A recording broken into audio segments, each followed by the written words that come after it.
What is up, guys? Welcome to another video. Another video means another dopamine high. Excited to buy something, to feel something. And today we're doing another review, but this review is special because for this review we have to go back in time, a time much more simpler than today, and a time where McFarlane owned the rights to the Halo figures. The figure in question is the Halo 3 Olive Security Spartan Soldier. I was lucky enough to run into this figure at a retro game store, and I picked him up for about $35, which isn't bad for aftermarket prices at all. And for the sake of nostalgia and content, I decided to pick up this figure.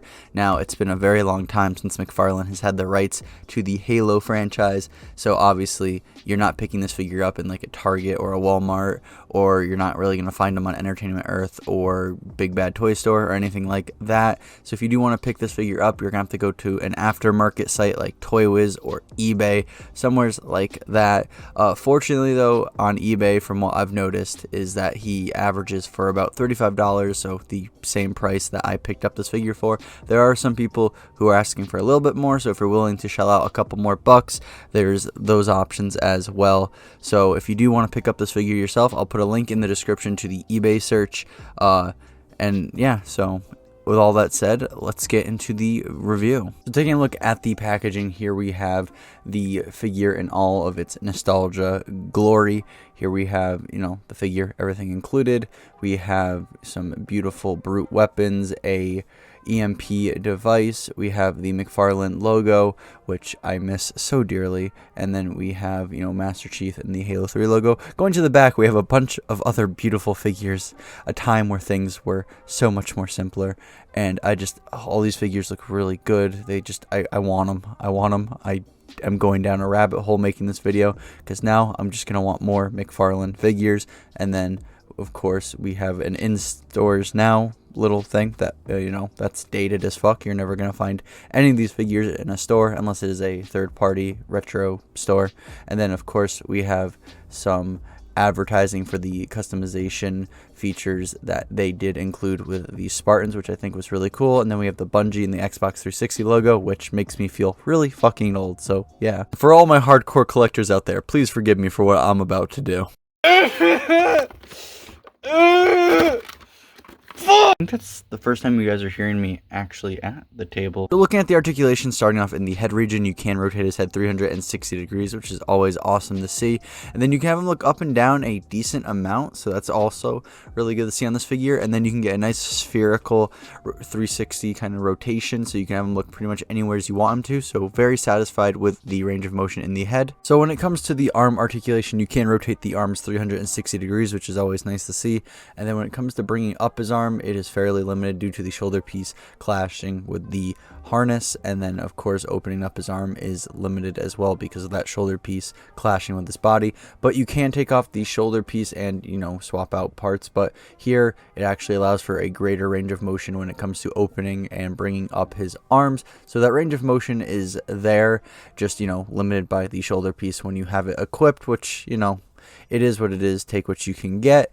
And then when it comes to the elbow, you can bring the forearm up at a 90-degree bend, or at least, bend the arm 90 degrees.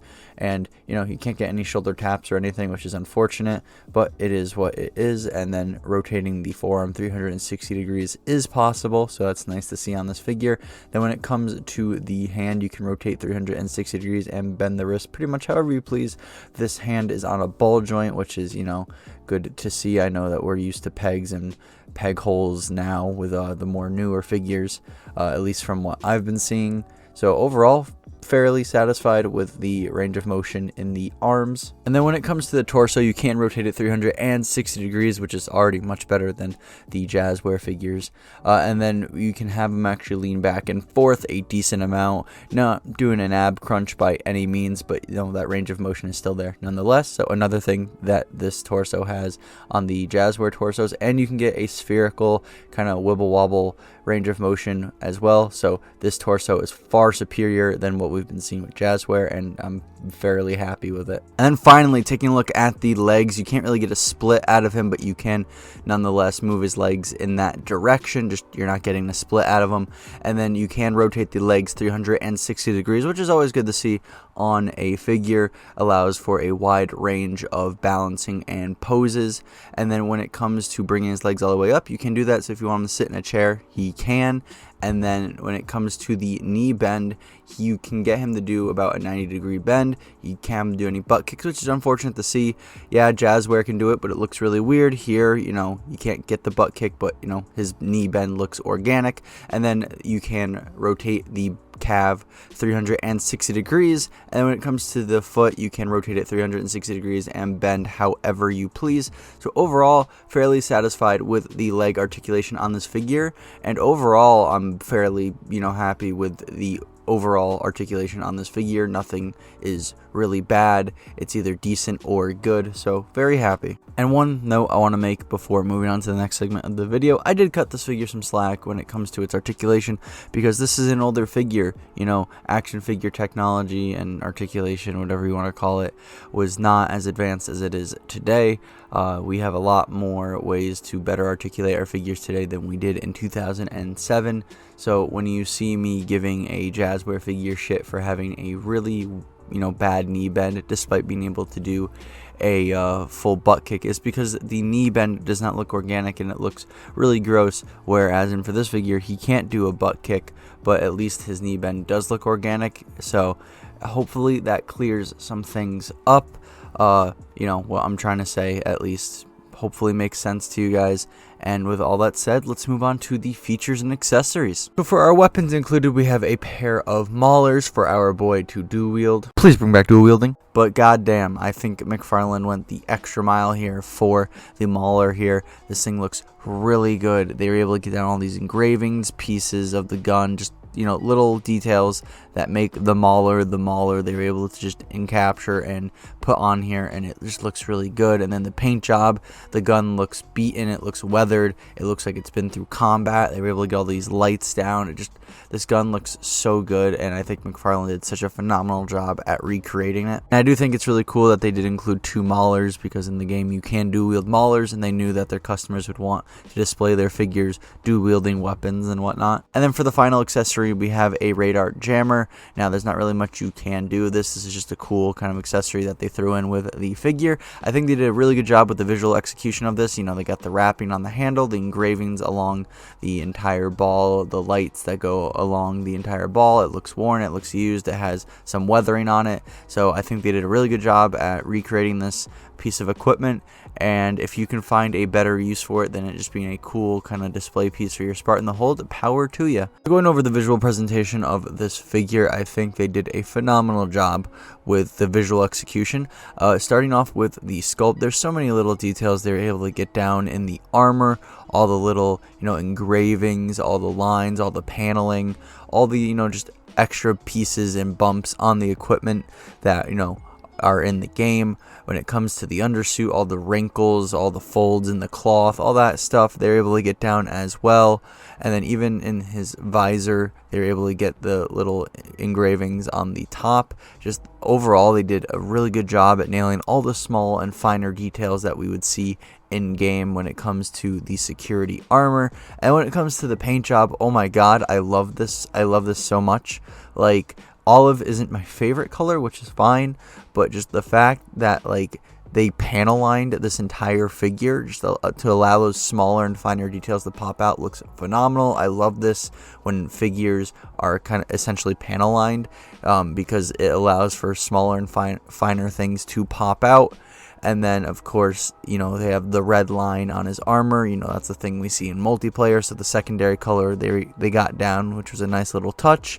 And then they were able to get, the finer gunmetal pieces on the armor. And then the visor looks fine. So overall, I'm very satisfied with how this figure came out. But with all that said, let's move on to some size comparisons to put this figure into scale. Starting off with Jazzware's The Spartan Collection Spartan Rogue, Jazzware's The World of Halo 3 ODST Rookie, NECA's Big Chap, NECA's The Warrior Predator, Hasbro's Star Wars The Black Series Death Watch Mandalorian, and finally we have McFarlane's The Doomslayer. So here we are at the turntable segment of the video. This is pretty much where I go over what I like, dislike, strengths, weaknesses, pros, cons, stuff like that about the figure, and then stuff I would adjust or add or change. Just give my general thoughts and opinions, basically give you guys something to discuss about, branch off of, and go down into the comment section and talk about. And if you do, I'll most likely reply to your comments, because obviously I like talking about this stuff. But with all that said, let's get into the sour stuff first. The cons, dislikes,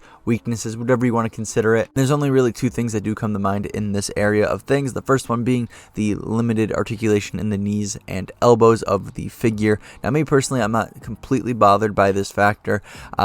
Just because he can't do shoulder taps or butt kicks doesn't mean it's a bad figure. Yeah, those are desirable traits out of a figure's articulation, but for me personally, it doesn't ruin the figure. He can still hold weapons and equipment with two hands and look like he's aiming down sights and all that jazz. And then when it comes to the knees, he can still, kneel down, and you can still put him in running poses and all that. So the figure isn't really ruined for me. I know some people might be more bothered than I am by this information. That's why I'm still throwing it in this segment of the video.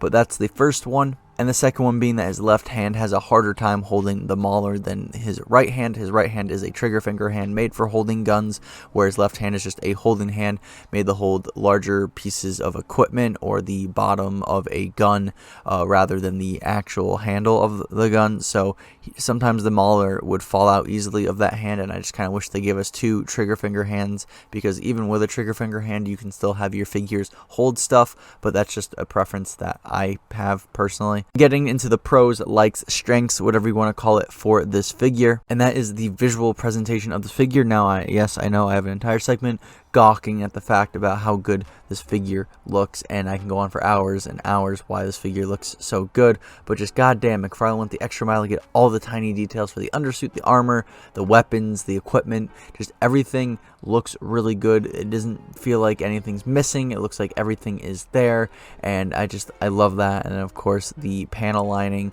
on the armor to allow the layers of armor pop out and for finer details to pop out. Just phenomenal. I love the visual presentation of this figure, and besides the selling point being that these are Halo figures, I feel like anyone who just collects action figures in general, and even if they don't collect Halo figures, can admit that this is a damn good looking figure.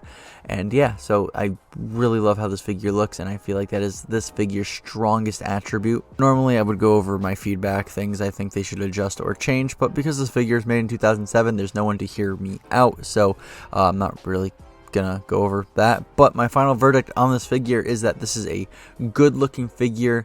This figure feels good. I think overall this is just a well-rounded figure, and for the price that they were selling back then, which I think was $15-16, you definitely get your money's worth. You get, like I said, a good looking figure, a decent feeling figure. You get amazing looking accessories, and them catering towards customizing and swapping out parts for your Spartan. The customization and display ability of these figures were pretty much endless. So yeah, I would definitely recommend picking up this figure if you ever find one. And yeah, that's pretty much everything I have to say about this figure. So if you did enjoy this video, a like and a subscription would be awesome. You don't have to comment because that's a lot of effort, so I get it, you lazy bastards. But if you do want to branch off, bounce off anything I did say in the video, you are more than welcome to go and comment. I will most likely reply to what you say, because I do like talking about the stuff, obviously. And don't worry about the bell, we both know that shit is broken. And if you want to see anything similar to this on the channel, I have plenty of Halo content up here. It's all jazz weird stuff though. This is my first Halo McFarlane review, but if I can find more, I will definitely review them, because I did enjoy making this video. But I have Halo content, I got Star Wars content, I got Alien and Predator content, so a bunch of stuff for you to go check out. And with all that said, please have a nice day, and please stay hydrated. It's important.